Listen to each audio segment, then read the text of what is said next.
Hello दोस्तों, कैसे हो आप। मैं आपका दोस्त और आप देख रहे हो एरर डॉक्टर। तो हम अब कंप्यूटर फंडामेंटल की हम एक सीरीज़ शुरू करने जा रहे हैं। इस पे हम आपको कंप्यूटर फंडामेंटल की सारी जानकारी और कंप्यूटर से रिलेटेड इसमें हमने 3 फेजेस में बांट रखा है।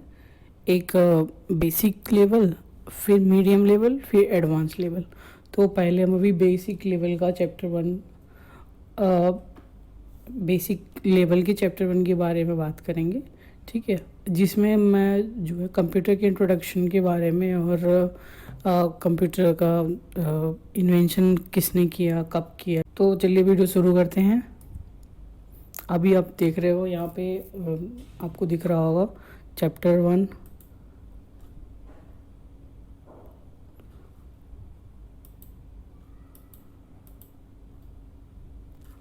What is computer. कंप्यूटर एक इलेक्ट्रॉनिक डिवाइस है जो कि आपकी जानकारियाँ जो है संचित करने का काम, उनको ढूंढने और व्यवस्थित करने का काम करता है। साथ ही साथ वो परिकलन करता है और अन्य मशीनों पर नियंत्रण करता है। अब मैं आपको थोड़ा डिटेल में बताता हूँ। जानकारियाँ संचित करना है तो आप सभी को पता है कि जो भी डेटा आप कंप्यूटर में रखते हो वो सारा स्टोर करके रखता है।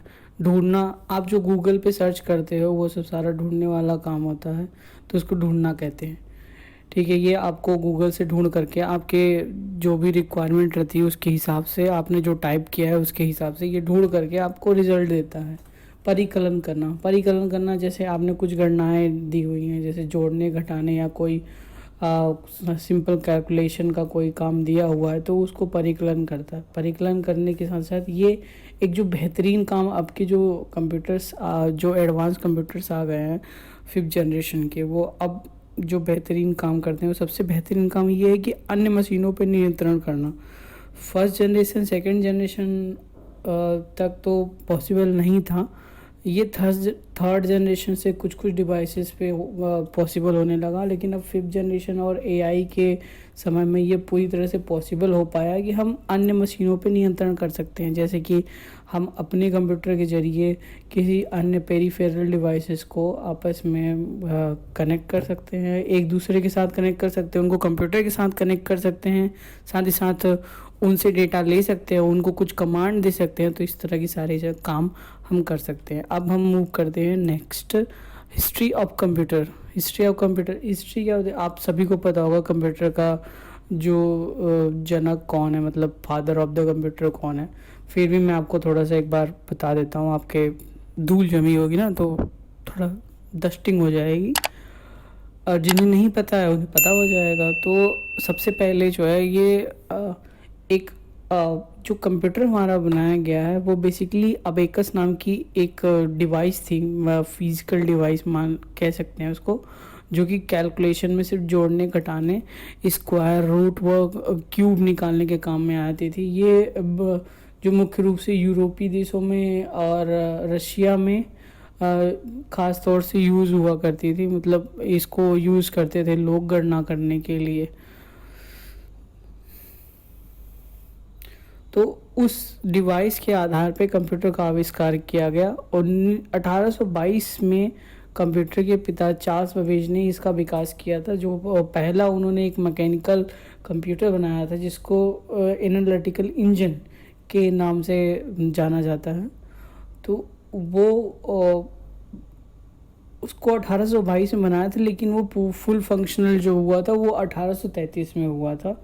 तो 1833 में उसमें कई सुधार करने के बाद उसको प्रॉपर जो है विश्लेषणात्मक इंजन के रूप में उसको हमने इंट्रोड्यूस किया, मतलब एक कंप्यूटिंग इंजन, कंप्यूटिंग डिवाइस के रूप में हमने इंट्रोड्यूस किया, ठीक है। इसमें हम जो है सामान्यतः कुछ एडिशन डिलीशन का हम जो है ऑपरेशन इससे कर पाते थे।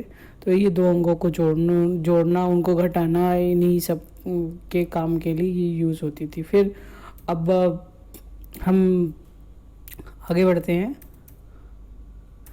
यहाँ पे मैंने आपको इमेज के माध्यम से समझाने की कोशिश की है। ये देखिए, जो आपके बाएं साइड पे आपको जो दिख रहा है ये हमारा वो है अबेकस है, और दाहिने तरफ जो हमें इमेज दिखाई दे रही है चार्ल्स बेबेज जी के बगल में, वो एनालिटिकल इंजन है।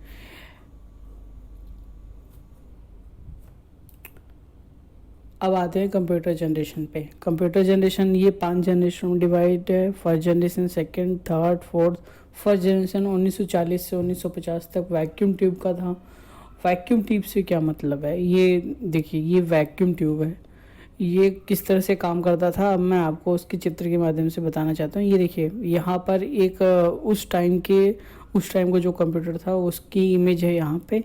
तो ये इस तरह से वैक्यूम ट्यूब के जरिए जो है हम जो है गणनाएं करते थे। तो ये ज़्यादा ना तो नंबर्स कैलकुलेट कर पाता था, और इसकी अगर हमारा जो है कुछ डिजिट के नंबर, जैसे कि 100 डिजिट के नंबर है हमारे पास, उनका कैलकुलेशन है, तो सिर्फ जोड़ने पर का काम करने के लिए ही इसे बहुत टाइम लग जाता था।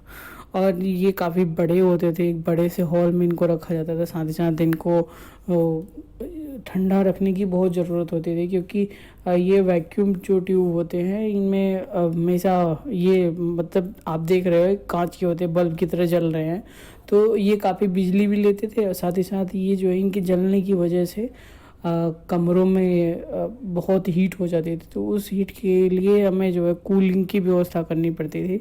तो ये काफ़ी एक्सपेंसिव होते थे। फिर हमने मूव किया सेकेंड जनरेशन में 1950-1960 में ट्रांजिस्टर। अब जब ट्रांजिस्टर का समय आया तो कंप्यूटर के साइज़ छोटे हो गए। अभी भी उतने छोटे नहीं हुए, जो अभी हम कंप्यूटर देख रहे हैं वो तो बहुत छोटे हो गए। ये तो जब इंटीग्रेटेड सर्किट यानी थर्ड जनरेशन और फोर्थ जनरेशन में हम इनको देख पा रहे हैं। इससे पहले वो बहुत बड़े कमरे में नहीं, लेकिन एक कमरे के आकार के हो गए। जो हमारा एक कमरा स्टैंडर्ड साइज़ का होता है उस आकार के हो गए, और इन्हें कूल करने की भी ज़रूरत, मतलब ज़्यादा कूल करने की ज़रूरत नहीं पड़ी, इनकी कूलिंग की ज़्यादा व्यवस्था नहीं करनी पड़ी, और इनकी परफॉर्मेंस फर्स्ट जनरेशन के कंप्यूटर से ज़्यादा फास्ट हो गई। अब आते हैं हम थर्ड जनरेशन। थर्ड जनरेशन हमारा इंटीग्रेटेड सर्किट बेस्ड था, जो कि 1960 से 1970 तक था। इंटीग्रेटेड सर्किट मींस आईसी, जो चिप होती है। देखिए, मैं इमेज के माध्यम से आपको बताना चाहता हूँ। ये जो होती है ये एक आईसी है, ये इंटीग्रेटेड सर्किट होती है, इसी को इंटीग्रेटेड सर्किट बोलते हैं। इसमें कई ट्रांजिस्टर्स होते हैं जो कि कैलकुलेशन को करने में मदद करते हैं। तो इससे अब हम इन फर्स्ट और सेकंड जनरेशन के मुकाबले हमने थर्ड जनरेशन में हमारी कैलकुलेशन स्पीड बहुत बढ़ गई, और कंप्यूटर में अब हम उसके अलावा बहुत से काम करने लगे। साथ ही साथ हम जो है जो हमारी कैलकुलेशन पावर थी वो हमने काफ़ी इंक्रीज़ कर ली। अब हमारे कंप्यूटर भी फास्ट हो गए, जो फास्ट कैलकुलेशन करके हमें रिजल्ट दिया करते थे। अब मूव करते हैं फोर्थ जनरेशन। फोर्थ जनरेशन 1970 से अब तक का माइक्रो प्रोसेसर बेस्ड। तो ये देखिए, ये माइक्रो प्रोसेसर है, ये कई आईसीज में डिवाइडेड होता है, और वो आईसीज कई ट्रांजिस्टर से मिल करके बनी होती हैं। तो मैं भी बहुत डीप में नहीं जाऊंगा। ये जो है इन 4 जनरेशन के कंप्यूटर से कहीं ज़्यादा फास्ट हो गया, और साथ ही साथ ये मल्टीटास्किंग है। अब जो फोर्थ जनरेशन के कंप्यूटर हो गए वो मल्टीटास्किंग हो गए। अब वो एक ही टाइम पे कई काम कर सकते हैं। तो आपके पास सामने जो कंप्यूटर आया, अब वो फोर्थ जनरेशन के जो कंप्यूटर हुए, तब वो 1970 से जो अब तक जो आपके पास कंप्यूटर हैं वो सारे फोर्थ जनरेशन के कंप्यूटर हैं, जो कि कई काम एक साथ कर सकते हैं। जैसे कि एक ही टाइम पे आप गाना भी सुन सकते हो, और ऑफिस वर्क भी कर सकते हो, एडिशन सब्सट्रैक्शन वगैरह भी कर सकते हो, इंटरनेट सर्फिंग वगैरह कर सकते हो। फिफ्थ जनरेशन में आते हैं। फिफ्थ जनरेशन प्रेजेंट में जो हैं, और जो फ्यूचर में, प्रेजेंट से लेकर के फ्यूचर तक, यानी अब कंप्यूटर माइक्रो प्रोसेसर्स के साथ साथ एआई बेस हो गए। तो बता दूं, कंप्यूटर जनरेशन फिफ्थ जनरेशन तक की था। अब इसके बाद जो भी अपग्रेडेशन हुए हैं, जो भी वैज्ञानिक साइंटिस्ट ने रिसर्च किया है, वो माइक्रो प्रोसेसर के वर्जन्स पे किया है। यानी जो जनरेशन कंप्यूटर की थी वो फर्स्ट टू फिफ्थ थी। अब जो जनरेशन आ रही है वो माइक्रो प्रोसेसर्स की जनरेशन आ रही है। अब जो जनरेशन आ रही है वो एआई बेस आ रही है, मतलब आर्टिफिशियल इंटेलिजेंस मतलब कि कंप्यूटर का खुद एक कृत्रिम दिमाग, हमने कई बार पढ़ा होगा, कई बार सुना होगा कि कंप्यूटर सोच नहीं सकता, लेकिन अब हम 5th जनरेशन में कंप्यूटर को ये पावर दे रहे हैं कि अब कंप्यूटर खुद सोच भी सकता है और कैलकुलेशन के बेस पे डिसीजन भी ले सकता है। तो जो हमारे प्रेजेंट से लेकर के फ्यूचर तक के कंप्यूटर हैं वो सारे एआई बेस्ड, अब धीरे धीरे एआई बेस्ड हो रहे हैं। तो अब जो जनरेशन, अब 5th जनरेशन, वो सारे कंप्यूटर अभी 5th जनरेशन में ही काउंट होते हैं एआई बेस तक के। और जो जनरेशन अभी आ रहे हैं, जो अपडेट हो रहे हैं, वो माइक्रो प्रोसेसर के जनरेशन अपडेट हो रहे हैं, जैसे कि i3 10th generation, i7 5th generation, i9 5th generation, 3 generation, 9 generation, 10 generation. तो अब माइक्रो प्रोसेसर्स की, यानी हमारा कंप्यूटर 5th जनरेशन में हमारा कंप्यूटर फास्ट हो गया। अब हम माइक्रो प्रोसेसर की प्रोसेसिंग फास्ट कर रहे हैं ताकि हम कम से कम समय में ज़्यादा से ज़्यादा गणनाएं कर सकें, ज़्यादा से ज़्यादा कैलकुलेशन कर सकें। क्योंकि जब कंप्यूटर एआई बेस्ड हो जाएंगे तो उनको बहुत फास्ट प्रोसेसिंग और बहुत ज़्यादा मेमोरी की रिक्वायर्ड होगी, ताकि जो है हम, क्योंकि एआई कमांड्स बहुत बड़े बड़े कमांड्स होते हैं, सो इनको कन्वर्ट करके इनको समझना कंप्यूटर के लिए बहुत मुश्किल है। तो इसके लिए उसे काफ़ी फास्ट होने की ज़रूरत है। तो अभी जो हमारे जो जनरेशन्स हमारे अपग्रेड हो रहे हैं और जो साइंटिस्ट हमारे इस पे काम कर रहे हैं, वो जो है कि प्रोसेसर्स को अपग्रेड करने पे काम कर रहे हैं और प्रोसेसर्स को और फास्ट करने के लिए काम कर रहे हैं, ताकि हम फ्यूचर में जो भी एआई कमांड बेस्ड हैं, एआई के जो भी हमारे एप्लीकेशंस हैं, वो सारे हम उन प्रोसेसर्स पे यूज़ कर सकें। अब हम नेक्स्ट मूव करते हैं। ये देखिए, मैंने आपको फिगर के माध्यम से बताया, यहाँ पे 1st जनरेशन में ये वैक्यूम ट्यूब, ये मैंने पिछली वीडियो दिखाया था। यहाँ पे पिछली स्लाइड में मैंने आपको दिखाया था कि वैक्यूम ट्यूब किस तरह से दिखती है और किस तरह से परफॉर्म करती है। यहाँ पर मैं आपको कंप्यूटर जनरेशन के 5 मेन डिवाइसेस के बारे में यहाँ पे दिखा रहा हूँ कि वैक्यूम ट्यूब ये इस तरह से होती थी। ये 2nd जनरेशन में ट्रांजिस्टर, 3rd जनरेशन में आईसी और 4th जनरेशन में हमारा माइक्रो प्रोसेसर, 5th जनरेशन में अपग्रेडेड माइक्रो प्रोसेसर इसको बोल सकते हैं, जो कि हमारा अब एआई इंटेलिजेंस के साथ है। वो एआई की प्रोग्रामिंग वगैरह, एआई के कमांड्स वगैरह आप समझ सकते हैं। आज की वीडियो में इतना ही, हमारे साथ बने रहिए। तो मिलते हैं नेक्स्ट वीडियो में नेक्स्ट चैप्टर के साथ। तो व्यस्त रहिए, मस्त रहिए और चैनल को लाइक शेयर सब्सक्राइब करते रहिए। धन्यवाद।